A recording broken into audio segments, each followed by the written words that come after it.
بسم اللہ الرحمن الرحیم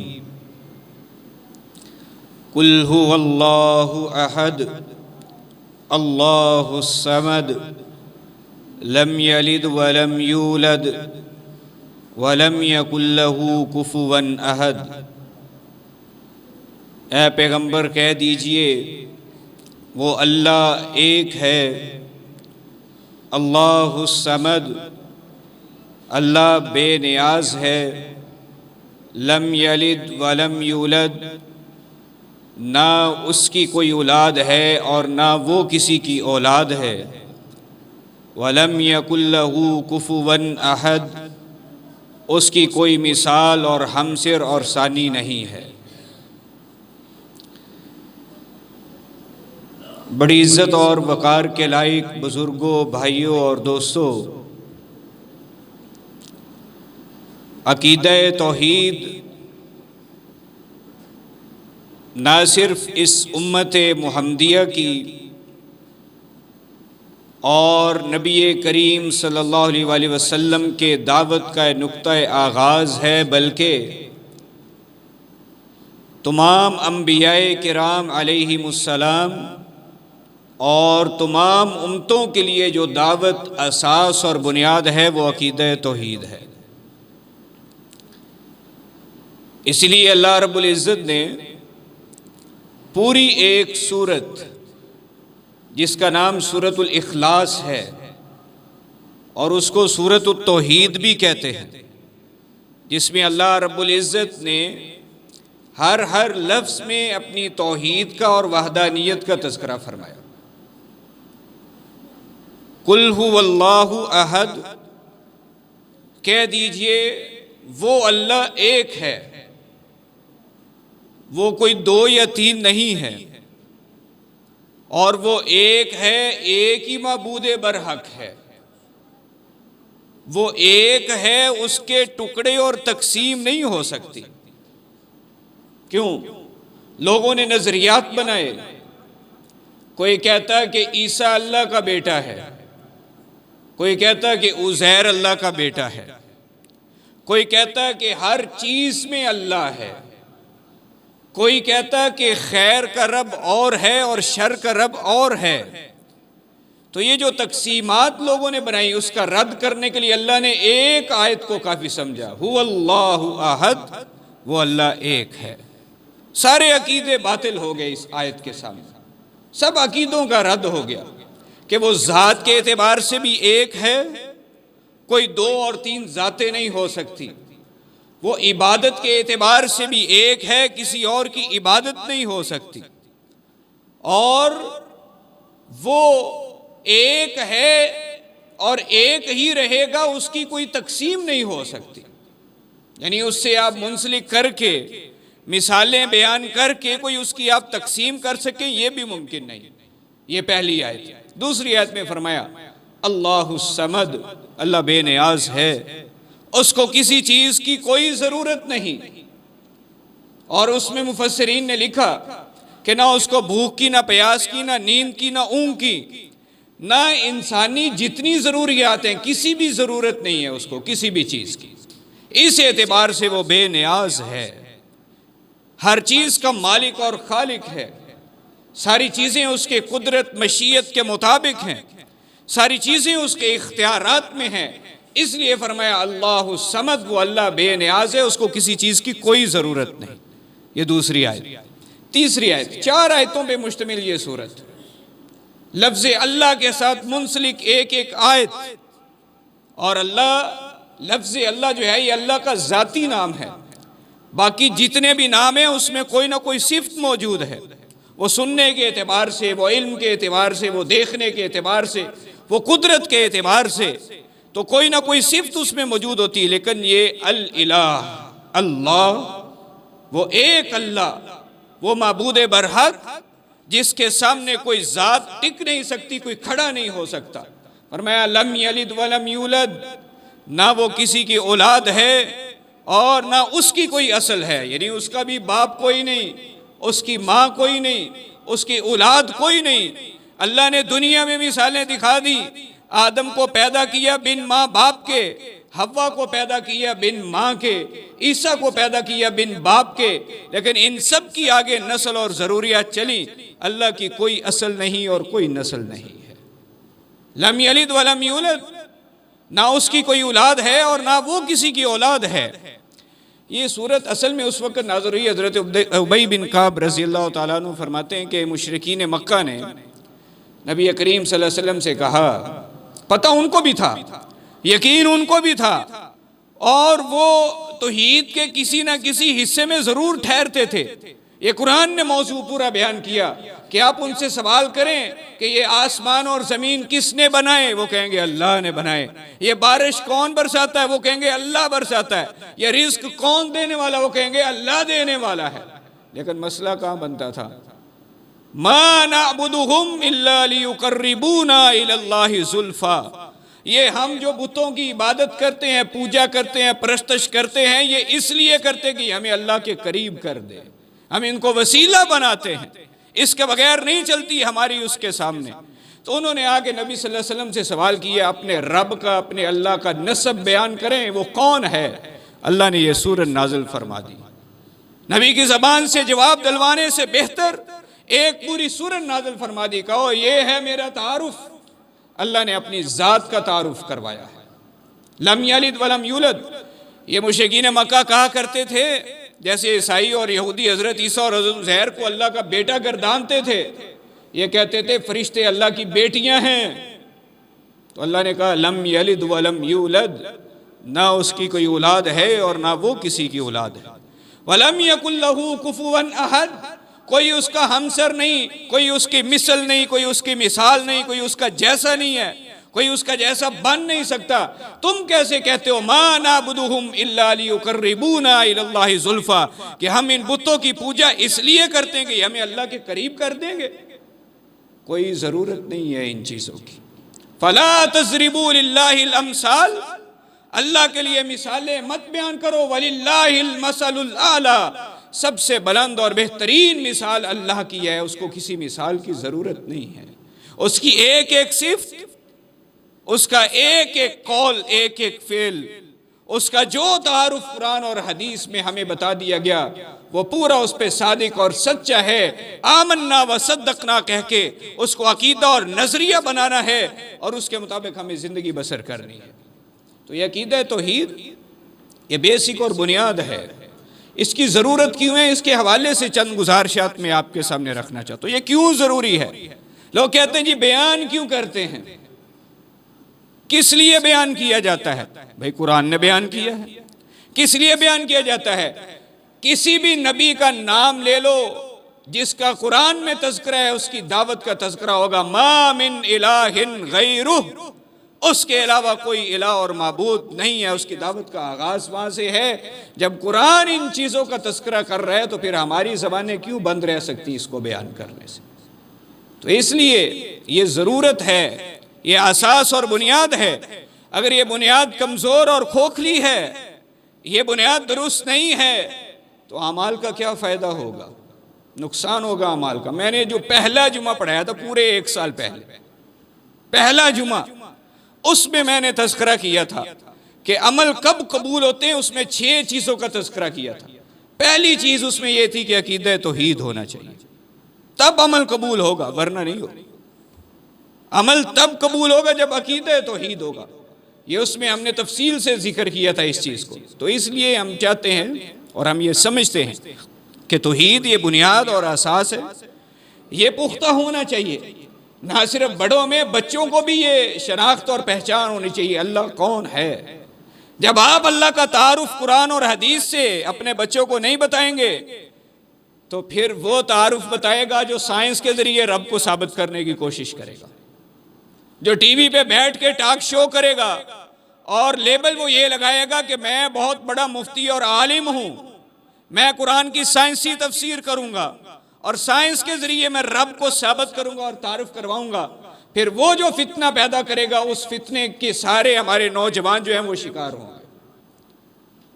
اس لیے ہم یہ سمجھتے ہیں کہ سب سے پہلے اساس اور بنیاد قرآن مجید اور حدیث مصطفیٰ ہے۔ یہ دونوں برابر چیزیں ہیں۔ قرآن اگر وحی ہے تو حدیث بھی وحی ہے. قرآن اگر نبی کریم صلی اللہ علیہ وسلم پر نازل ہوا ہے تو جہاں جہاں ضرورت پڑی ہے نبی کریم صلی اللہ علیہ وسلم نے اس کی وضاحت کی، صحابہ کو بتایا، سمجھایا، سکھلایا. جہاں صحابہ کو ضرورت پڑی انہوں نے سوال کیا. جب انہوں نے سوال کیا تو نبی کریم صلی اللہ علیہ وسلم نے جب قرآن کی آیات کو سمجھایا تو یہ حدیث اور قرآن یہ دونوں آپس میں لازم و ملزوم بن گئے. اس لیے حضور نے فرمایا تھا ترکت فیکم امرین لن تضلوا ما تمسکتم بہما کتاب اللہ و سنتی، کہ میں تم میں دو چیزیں چھوڑ کے جا رہا ہوں. لن تضلوا ما تمسکتم بہما، جب تک تم ان کو تھامے رکھو گے، دونوں کو، ایک کو نہیں دونوں کو جب تک تھامے رکھو گے کبھی گمراہ نہیں ہو سکو گے، ہرگز جو ہے صراط مستقیم سے ادھر ادھر نہیں ہو سکو گے. کتاب اللہ و سنتی، ایک اللہ کی کتاب قرآن مجید ہے اور دوسری میری سنت اور حدیث ہے. سنت کا قرآن سے بڑا خوبصورت تعلق ہے. کبھی سنت جو ہے وہ قرآن کی وضاحت کر رہی ہوتی ہے، عملی تفسیر. قرآن کا حکم آیا حضور نے کر کے دکھا دیا، عملی تفسیر. کبھی قرآن مجید میں جو حکم آیا ہے اس کی مطلوب ہے، صحابی سوال کرتا ہے، نبی کریم صلی اللہ علیہ وسلم اس کی وضاحت فرما دیتے ہیں. کبھی کوئی حکم قرآن مجید میں موجود نہیں، نئے سرے سے اللہ وہ حکم حدیث کے ذریعے نازل فرما دیتے اور امت اس کو بھی اپنائے ہوئے. حدیث کی یہ حیثیت بھی ہے. اور کبھی قرآن میں بڑا مختصر تذکرہ ہوتا ہے، اقیموا الصلاۃ، نماز قائم کرو.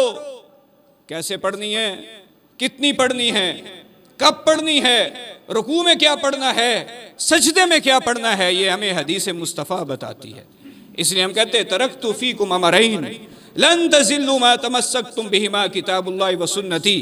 حدیث، نبی صلی اللہ علیہ وسلم کی سنت، آپ کا طریقہ، اس کو پورے کا پورا ویٹیج ہے جیسے قرآن مجید کو پورا مقام اور مرتبہ حاصل ہے. تو اس لیے ان دونوں چیزوں کو لے کر چلنا. کسی بھی ایک چیز کو اگر دوسرے سے آپ جدا کریں گے تو یہ تقسیم ہی درست نہیں ہے. تو نبی کریم صلی اللہ علیہ وسلم نے صحابہ کے سامنے بڑے خوبصورت انداز سے چیزیں بیان کی. عقیدہ توحید، عقیدہ کسے کہتے ہیں؟ وہ نظریہ، وہ سوچ جو پختہ ہو جائے، جو ذہن میں بیٹھ جائے، اس میں کوئی شک و شبہ کی گنجائش نہ رہے، اس نظریے پر آپ کو مکمل یقین ہو جائے، اس کو عقیدہ کہتے ہیں. جس کے آگے تو روزے روشن کی طرح واضح، کہ مجھے یہ بالکل واضح ہے، مجھے اس میں کوئی ابہام نہیں ہے، کوئی شک و شبہ نہیں، وہ چیز عقیدہ بن جاتی ہے. اس لیے ہم کہتے ہیں عقیدہ توحید، عقیدہ رسالت، عقیدہ ختم نبوت، عقیدہ آخرت، یہ ساری وہ چیزیں ہیں جو ہر مسلمان اور مومن کے ذہن کی بنیاد ہونی چاہیے اور یہ بالکل واضح ہونی چاہیے ذہن میں. توحید واحد سے ہے، ایک اللہ، یکتا، واحد، اس کا کوئی ثانی نہیں، اس کا کوئی شریک نہیں، کوئی اس کے علاوہ عبادت کے لائق نہیں. وہ معبود برحق ہے، اسی کی عبادت کرنا، تمام عبادات اسی کے لیے بجا لانا، اور کوئی اس کا ثانی اور شریک نہ سمجھنا کسی چیز کو، اور اس کے جتنے نام اور صفات ہیں وہ صرف اسی کی ذات کے لائق سمجھنا. کسی انسان میں وہ صفات ثابت نہ کرنا، نہ اس کی کوئی کیفیت بیان کرنا، نہ مثال بیان کرنا، نہ اس کو کوئی نظیر بیان کرنا، نہ یہ بیان کرنا کہ ہاں اس میں یہ چیز ایسی ہوگی جیسے ہمارے اندر ہے، اچھا ہم دیکھتے ہیں تو وہ بھی ایسے دیکھتا ہوگا. یہ ساری چیزیں اللہ رب العزت کی ذات کے لائق نہیں ہیں. تو یہ عقیدہ اور یہ سوچ رکھنا، اس کو کہتے ہیں عقیدہ توحید. اور اگر میں آپ کو ایک دعوت دوں کہ آپ جا کے سورۃ الاخلاص جو ہے کسی بھی اچھی تفسیر سے، تفسیر القرآن الکریم، تفسیر احسن البیان، اسی طرح مولانا عبد الرحمن کیلانی کی تفسیر تفسیر القرآن، کوئی بھی تفسیر آپ اچھی لے کے اس سورت کی تفسیر پڑھے، ایک ایک لفظ میں اتنے اتنے اچھے نکات ہیں کہ سینے کو ٹھنڈ پڑتی کہ اللہ نے ایک سورت میں کتنا خوبصورت موضوع بیان فرما دیا. تو اس لیے اس کو ضرور پڑھے، اس کو ضرور مطالعہ کرے. قرآن مجید میں ایک الہ کا تذکرہ ہے. اللہ رب العزت نے واضح طور پہ فرمایا سورۃ البقرہ میں، وَإِلَٰهُكُمْ إِلَٰهٌ وَاحِدٌ لَا إِلَٰهَ إِلَّا هُوَ الرَّحْمَٰنُ الرَّحِيمُ. وہ اللہ تمہارا الہ، تمہارا معبود ایک ہے. وَإِلَٰهُكُمْ إِلَٰهٌ وَاحِدٌ، الہ کا لفظ اللہ نے 2 مرتبہ یوز کیا اس مسئلے کو ثابت کرنے کے لیے، پکا کرنے کے لیے کیوں ہم ضروری سمجھتے عقیدہ توحید؟ اللہ نے قرآن میں بیان فرمایا وَإِلَٰهُكُمْ إِلَٰهٌ وَاحِدٌ، تمہارا الہ، تمہارا معبود، عبادت کے لائق ذات وہ تمہارا الہ ایک ہے، کوئی دوسرا نہیں ہے، اس کا کوئی شریک نہیں ہے، کوئی تیسرا اور چوتھا نہیں ہو سکتا، کوئی تقسیم نہیں ہو سکتی، کوئی 2 اور 3 نہیں ہو سکتے، کوئی تثلیث نہیں ہو سکتی، کوئی سنویت کا عقیدہ نہیں ہو سکتا کہ خیر کا رب اور ہو اور شر کا رب اور ہو، یہ ہرگز نہیں ہو سکتا۔ تمہارا الہ ایک ہے، لا الہ الا هو الرحمن الرحیم، عبادت کے لائق وہ ایک ذات ہے، هو الرحمن الرحیم، وہ رحمان بھی ہے، وہ رحیم بھی ہے، وہ خوب رحم کرنے والا بھی ہے، وہ خوب مہربانیاں کرنے والا بھی ہے۔ اسی طرح تمام انبیاء کی دعوت کا آغاز توحید سے ہے۔ آپ قرآن مجید کی 2-3 صورتیں جہاں زیادہ انبیاء کا تذکرہ آیا ہے ان کی دعوت کا تذکرہ ہے، سورۃ الاعراف پڑھیں، سورہ ہود پڑھیں، آپ کو اندازہ ہو جائے گا کہ ہر نبی کی دعوت کا آغاز جب ہو رہا ہے تو وہ توحید سے ہو رہا ہے۔ اللہ تعالیٰ نے حضرت نوح کے بارے میں فرمایا وَلَقَدْ أَرْسَلْنَا نُوحًا إِلَىٰ قَوْمِهِ فَقَالَ يَا قَوْمِ اعْبُدُوا اللَّهَ مَا لَكُم مِّنْ إِلَٰهٍ غَيْرُهُ، ایک اللہ کی عبادت کرو، اس کے علاوہ کوئی عبادت کے لائق نہیں ہے۔ واضح، اسی لیے ضروری ہے کہ ہر نبی نے دعوت کا آغاز یہاں سے کیا۔ اسی طرح اسی سورۃ الاعراف میں حضرت ہود، حضرت صالح، حضرت شعیب علیہ السلام، انہوں نے بھی یہی موضوع اسی سے آغاز کیا، یا قوم اعبدوا اللہ ما لکم من الہ غیرہ، اے قوم اللہ کی عبادت کرو، اس کے علاوہ کوئی عبادت کے لائق نہیں ہے۔ اور پھر حضرت یوسف علیہ السلام، سورہ یوسف کا مطالعہ کریں، حضرت یوسف علیہ السلام کنویں سے نکل کے بادشاہ کے گھر میں پہنچ کے وہاں سے جیل میں چلیں گے، بند ہو گئے جیل میں، قید میں ہیں، قید میں جو ساتھ والے ساتھی ہیں ان کو کیا درس دیتے ہیں، یا صاحبی السجن ارباب متفرقون خیر ام اللہ الواحد القہار، اوے جیل کے ساتھیوں، یہ قید کچھ نہیں ہے، اس قید سے نکل جائیں گے، یہ دنیا کی مصیبت اور تکلیف ہے، اس نے بالآخر ختم ہونا ہی ہونا ہے۔ یا صاحبی السجن، اے قید کے ساتھیوں، ارباب متفرقون، کیا جدا جدا رب بہتر ہیں؟ کوئی کھانے کا رب بنایا ہوا ہے، کوئی پینے کا، کوئی بارش کا رب بنایا ہوا ہے، کوئی جو ہے وہ نفع اور نقصان کا رب بنایا ہوا ہے۔ ارباب متفرقون خیر، کیا یہ بہتر ہو سکتے ہیں کہ آپ علیحدہ علیحدہ رب جو ہے ان کو تلاش کرتے رہیں، ان کے پیچھے چلتے رہیں؟ ام اللہ الواحد القہار، یا ایک اللہ جو واحد ہے، قہار ہے، زبردست ہے،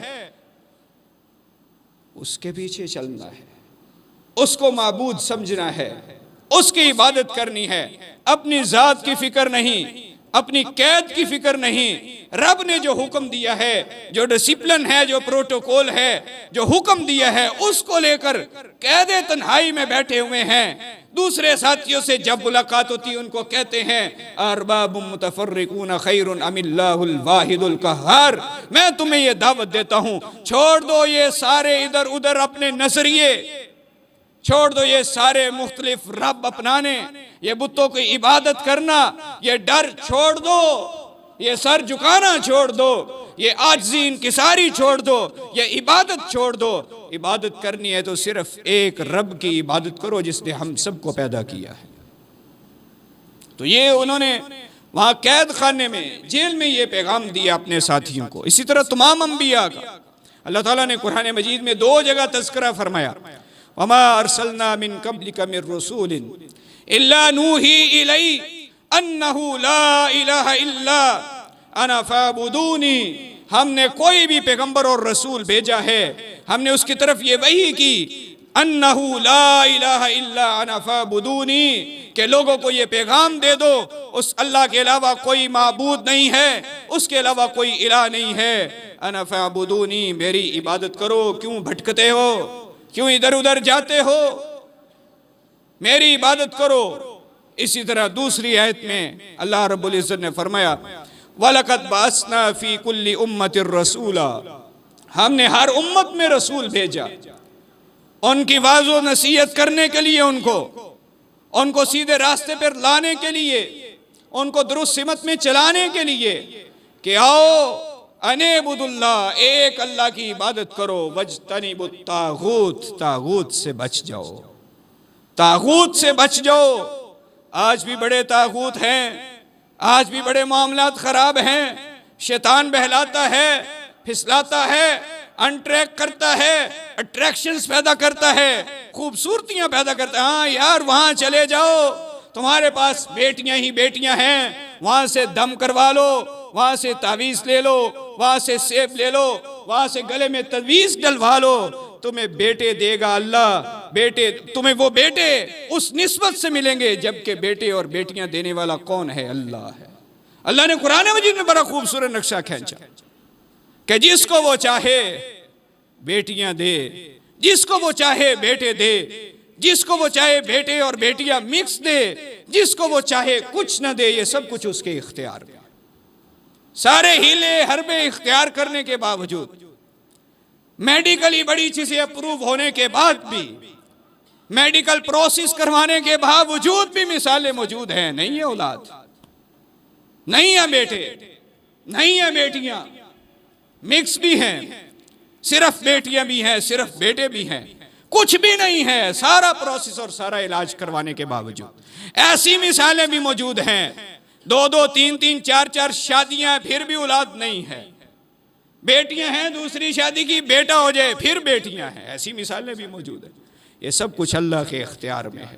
تو اس لیے طاغوت، شیطان بھی طاغوت ہے، جتنے رب کے سامنے کھڑے ہونے والے ہیں سارے طاغوت ہیں۔ جو یہ کہے کہ آؤ میرے پاس پاور ہے، آؤ میرے ساتھ چلو، میں تمہیں پار لگاتا ہوں، میں تمہاری ملاقات کرواتا ہوں، میں تمہارے لیے وسیلہ بنتا ہوں، یہ بھی طاغوت ہے، معبود باطل ہے۔ یہ سارے طاغوت ہیں۔ اور ہر وہ شخص جو گمراہی کی طرف دعوت دے، جو غلط راستے کی طرف لے کر آئے، جو قرآن اور حدیث کو چھوڑے، جو قرآن اور حدیث کے علاوہ کوئی اور راستہ دکھائے، سمجھ لیں کہ اس میں طاغوتی سرکشیاں آ گئی ہیں۔ بچ جائیں اس سے، خود بھی بچیں، اپنی اولاد کو بھی بچائیں، اپنی نسلوں کو بھی بچائیں۔ تو عقیدہ توحید ہر نبی نے بیان کیا ہے، ہر نبی کی دعوت کا حصہ رہا ہے۔ اس طرح دین کے دو بنیادی اصول ہم سٹارٹ یہاں سے لے کر آئے، توحید اور رسالت۔ ترکت فیکم امرین لن تضلوا ما تمسکتم بہما کتاب اللہ و سنتی۔ عبادت ایک اللہ کی جائے، سنیے گا جملہ دھیان سے، عبادت ایک اللہ کی جائے اور عبادت کا طریقہ رسول اللہ کا اختیار کیا جائے۔ یہ دین کی اساس اور بنیاد۔ عبادت ایک اللہ کی جائے، عبادت کا طریقہ رسول اللہ صلی اللہ علیہ وسلم کا اختیار کیا جائے، پھر ہے یہ دین کی اساس اور بنیاد ہے۔ ارکان اسلام میں سے ایک رکن ہے توحید۔ نبی کریم صلی اللہ علیہ وسلم کی حدیث ہے، بنی الاسلام علی خمس، اسلام کی بنیاد 5 چیزوں پر ہے۔ شہادت اللہ الہ الا اللہ، پہلی چیز ہی اس میں توحید ہے، پھر رسالت ہے، پھر نماز ہے، روزہ ہے، زکوٰۃ ہے، حج ہے، پہلی چیز توحید ہے اس میں۔ توحید اساس اور بنیاد ہے، اس لیے ہم کہتے ہیں کہ توحید بہت ضروری ہے۔ نبی کریم صلی اللہ علیہ وسلم نے، اور اسی طرح ہر داعی کی دعوت کا آغاز توحید سے ہونا چاہیے۔ نبی کریم صلی اللہ علیہ وسلم کی دعوت کا آغاز، ہمارے سامنے مثالیں موجود۔ آپ کو یہ صفا پہ چڑھے، بلایا مشرکین مکہ کو، آپ کا خاندان بھی وہی ہے، آپ کی رشتہ داریاں بھی وہی ہیں، چچے بھی وہی ہیں، پھوپھیاں بھی وہی ہیں، رشتے بھی وہی ہیں، سارا کچھ، سب کو بلایا، آ گئے، پوچھا تم میں 40 سال گزارے ہیں، 2-4 سال نہیں، 2-4 دن نہیں، 40 سال، صادق اور امین انہی کا دیا ہوا لقب۔ کہا اگر میں کہوں کہ پیچھے لشکر کھڑا ہے تو پھر؟ کہا آپ سچے ہیں، آپ کے منہ سے خیر کے علاوہ کبھی کوئی بات سنی نہیں ہے۔ کہا اچھا اتنا یقین رکھتے ہو؟ کہا ہاں یقین ہے۔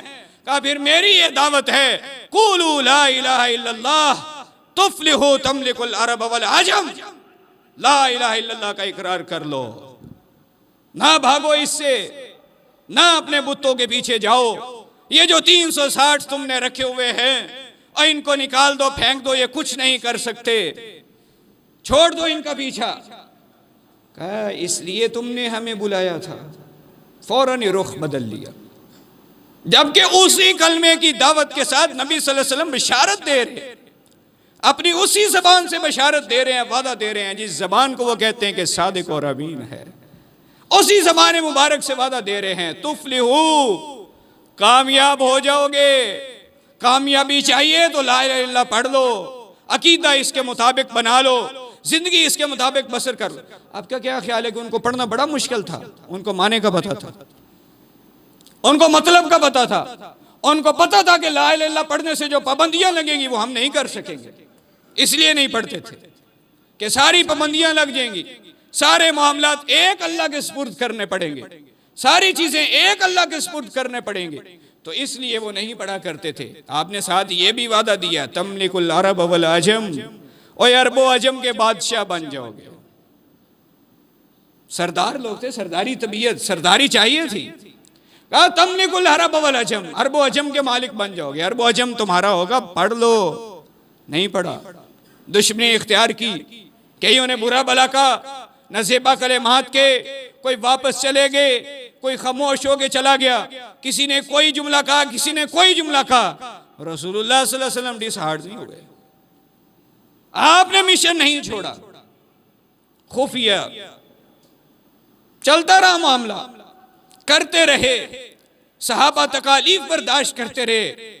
خباب کی بات کروں، بلال حبشی کی بات کروں، سمیہ کے خاندان کی بات کروں، آل یاسر کی، کس کس کی بات کریں، ایک ایک کی داستان ہے۔ حضرت عثمان رضی اللہ تعالیٰ عنہ، ان کے بارے میں تاریخ میں یہ روایت موجود ہے کہ جب انہوں نے اسلام قبول کیا، ان کو ایک دری میں، صف میں، چٹائی میں لپیٹ کر دھونی دی جاتی،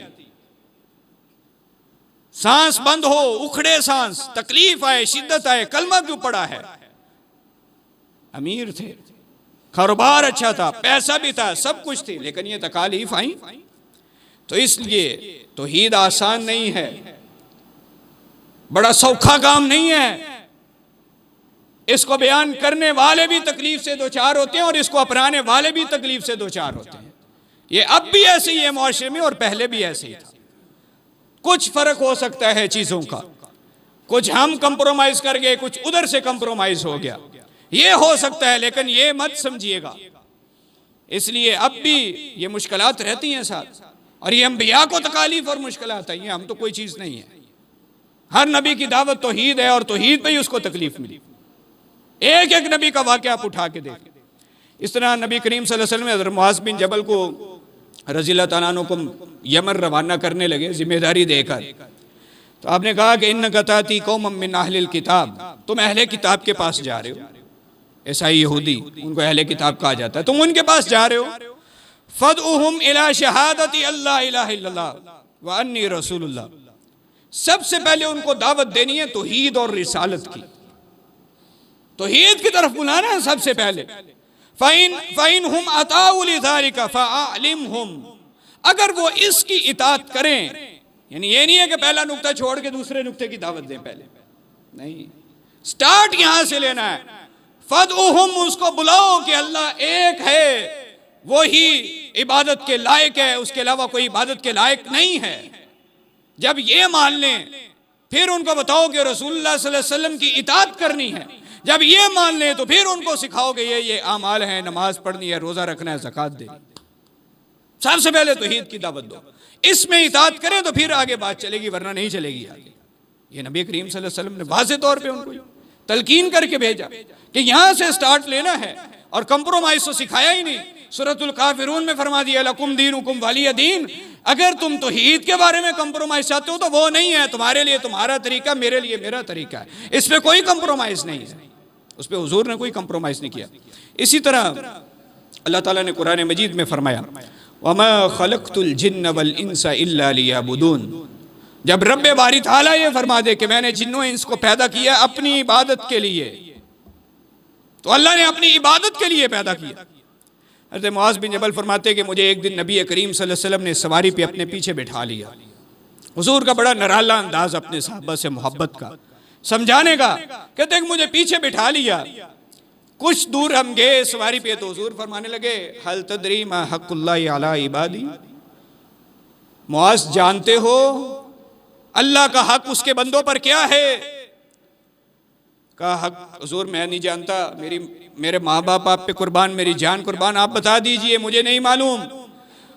کہا اللہ کے ذمے بندوں کا حق یہ ہے حق اللہ علی عبادی ان یعبدوہ ولا یشرکوا بہ شیئا، وہ اس ایک کی عبادت کریں، اس کے علاوہ کسی کو شریک نہ ٹھہرائیں، اس کے ساتھ کسی کو شریک نہ ٹھہرائیں۔ دوسرا سوال کیا، جانتے ہو بندوں کے ذمے کیا ہے اللہ کا حق؟ پہلے اللہ کا حق بتایا، اب جب جو ہے بندہ یہ کر لے، یہ حق اللہ کا ادا کر دے، پھر اللہ کے ذمے کیا ہو جاتا ہے کہ اللہ ایسے بندوں کو عذاب سے دوچار نہ کرے، یہ اللہ کے ذمے ہو جاتا ہے۔ آپ توحید کا اقرار کریں، عمل سنت کے مطابق شروع کر دیں، توحید خالص رکھیں، مضبوط رکھیں، اپنا عقیدہ نظریہ مضبوط رکھیں، انشاءاللہ وہ حدیث بطاقہ کی روشنی میں ایک بندہ جو آتا ہے اس کے پاس غلطیاں ہی غلطیاں ہوتی ہیں، گناہ ہی گناہ ہوتے ہیں، اتنے بڑے تا حد نگاہ رجسٹر گناہوں کے بھرے ہوئے، وہ تو سمجھ رہا ہے کہ بس میرا تو اب جو ہے وہ فیصلہ ہونے والا ہے، مجھے جہنم میں جانا ہے۔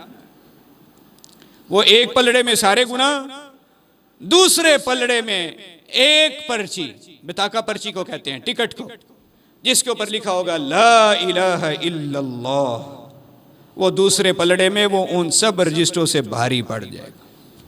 اس لیے حضور نے فرمایا تھا من قال لا الہ الا اللہ خالصا من قلبی دخل الجنہ، جو اخلاص کے ساتھ لا الہ الا اللہ پڑھے گا۔ اخلاص کے ساتھ لا الہ الا اللہ پڑھنا کیا ہے کہ ورد کریں اور اوپر فوکس پورا رکھیں کہ لا الہ الا اللہ پڑھ رہے، نہیں، نظریہ، عقیدہ، سوچ، عبادت، نفع نقصان، کمی کوتاہی، ساری چیزیں، خیر شر، توحید، رسالت، اور اس کے علاوہ یہ جو ہم تقدیر کے مسئلے میں بہک جاتے ہیں، یہ بہکاوے بھی چھوڑ دیجئے، جو ہوتا ہے رب کی مشیت اور حکم کے مطابق ہوتا ہے۔ یہ ساری چیزیں جب آپ درست کر لیں گے، من قال لا الہ الا اللہ خالصا من قلبی دخل الجنہ۔ اللہ رب العزت سے دعا ہے کہ اللہ ہمیں عقیدہ توحید عطا فرمائے اور اخلاص کے ساتھ توحید پر کاربند فرمائے اور قرآن و سنت پر عمل کرنے والا بنا دے۔ وآخر دعوانا الحمدللہ رب العالمین۔